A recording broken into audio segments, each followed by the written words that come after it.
सुबह से, भगवान को बड़ी भूख लगी है। माता भगवान को एक दिन में 8 बार भोजन कराती थी और भगवान पहली बार घर से इतनी दूर आए थे और ऊपर से भोजन भी लेकर नहीं आए, तो बड़ी भूख लगी है भगवान को। उन्होंने देखा संध्या का वक्त हो गया है, सामने से कुछ गोपियां हांडी में माखन ले जा रही थी, दही हांडी। वो दही दूध बेचकर घर लौट रही थी। अब जरूरी तो नहीं है सारा माखन बिखी जाए, कुछ ना कुछ तो आ ही जाता है।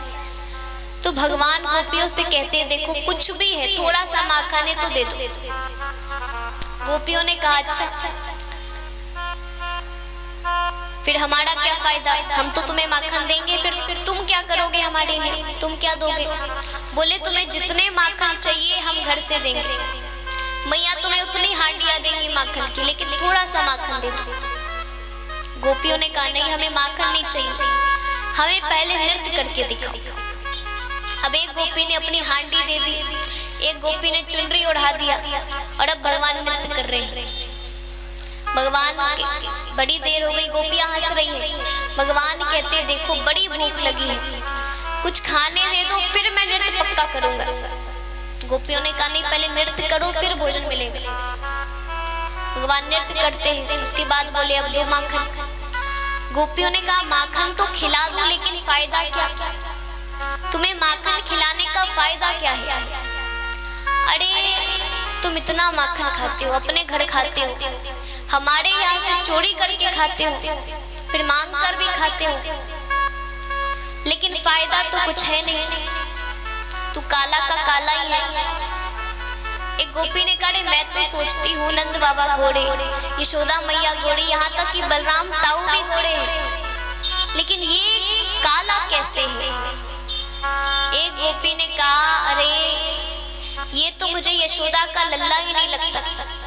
अब भगवान को बड़ा क्रोध आया। एक तो भगवान से नृत्य कराती है गोपियां और उसके बाद माखन भी नहीं दे रही, ऊपर से उल्हाने सुना रही है, डांट भी रही है। भगवान को बड़ा क्रोध आया, भगवान ने सबकी मटकी फोड़ दी। गोपियों ने कहा यही तो हम चाहती थी, अरे आज तो यशोदा से पक्का शिकायत होगी तुम्हारी और दंड भी मिलेगा तुझे। हम पागल थोड़ी है जो खुद पर अपनी मटकी फोड़ लेंगे। तो अब प्रमाण के साथ अब तो यशोदा तुम्हें छोड़ेंगी नहीं, आज तो तुझे पक्का दंड मिलेगा। अब भगवान गोपियों से पहले गिरते पड़ते घर पहुंचते हैं, अपनी बांसुरी भी बाहर छोड़ देते और मिट्टी में पूरे लोटपोट हो गए और शक्ल ऐसी बना लेते किसी ने खूब मारा है। और अब भगवान रोते हुए घर पहुंचते। अब माता ने देखा इतनी देर हुई है, कन्हैया आया भी तो ऐसी हालत में और आज भोजन भी नहीं किया है। माता देखती है भगवान रो रहे हैं। माता ने पूछा क्या हुआ, किसने मारा, किसने कहा क्या हुआ? भगवान कहते हैं मैया गोपियों ने मुझे मारा। अरे मैं तो चुपचाप बंसी बजा रहा था, तभी सामने से गोपियां आती है तो मैंने बंसी बजाना बंद कर दिया। गोपियों ने कहा चल बंसी बजा, तो मैंने मना कर दिया, मैं उनका सेवक थोड़ी हूँ। तो उन्होंने मुझे बहुत मारा और मेरी बंसी भी तोड़ दी। माता कहती अच्छा। भगवान कहते और मुझे मारा तो है, लेकिन बचने के लिए खुद पर अपनी मटकी फोड़कर आ रही है मेरी शिकायत करने। माता ने कहा आने दो, आज तूने पक्का नहीं छोड़ूंगी। ऐसे तो रोज शिकायत लेकर आती थी, आज कन्हैया को मारा भी उन्होंने। अब गोपियां जैसे ही आती हैं माता उन्हें इतना सुनाती है, गोपियां कुछ कहती उससे पहले माता उन्हें खूब डांटती है। अब गोपियां चुपचाप घर से बाहर आ गई। भगवान घर से बाहर खूब मुस्कुरा रहे हैं। भगवान कहते क्यों, और करो मेरी शिकायत। गोपियों ने कहा वो तो हम देख ही लेंगे, वो तो हम निपटा लेंगे, लेकिन तुम्हारे बारे में प्रभावती ताई पूछ रही थी। अच्छा, प्रभावती ताई कौन है? प्रभावती ताई से सब बच्चे डरते हैं। हर मोहल्ले में एक ऐसे व्यक्ति होते हैं जिससे बच्चे खूब डरते हैं। उसी प्रकार थी प्रभावती ताई। बच्चे उनसे खूब डरते थे। अगर वो किसी रास्ते से आ रही है और उसी रास्ते से बच्चे जा रहे हैं तो बच्चे अपना रास्ता बदल लेते। तो बच्चे खूब डरते थे ताई से। भगवान ने कहा क्या कह रही थी? गोपियों ने कहा ताई कह रही थी कि तुम उनसे डरते हो। उन्होंने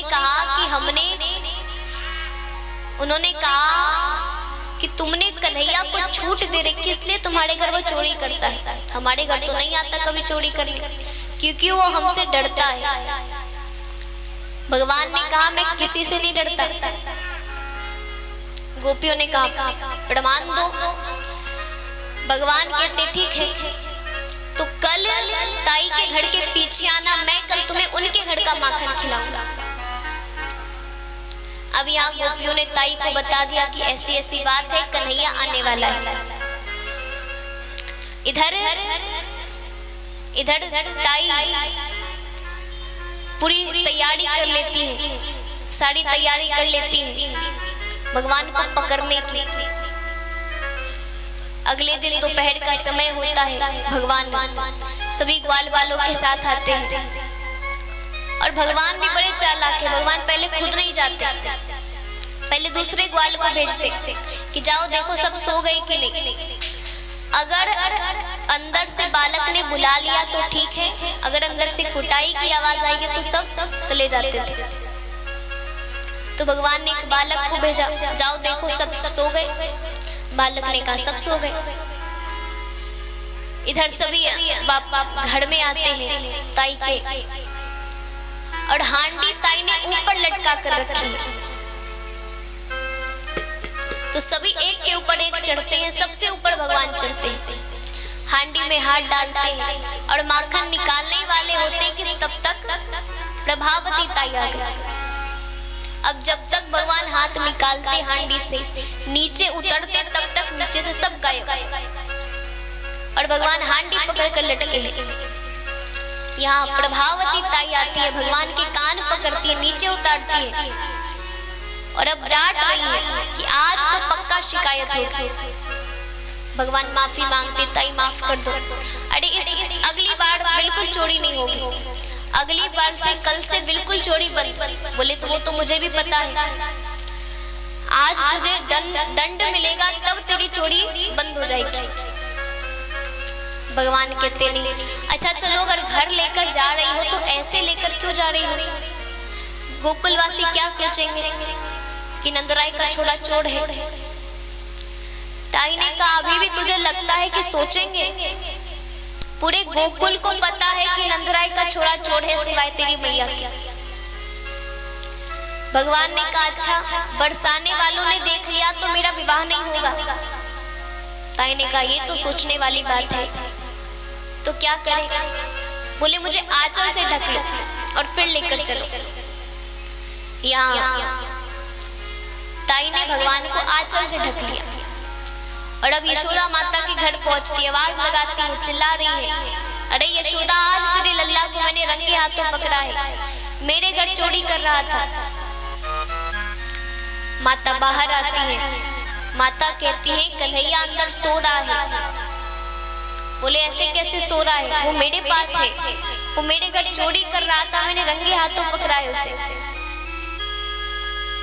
अब यशोदा माता भगवान को आवाज लगाती है, अंदर घर से भगवान आंख मलते हुए बाहर आते हैं।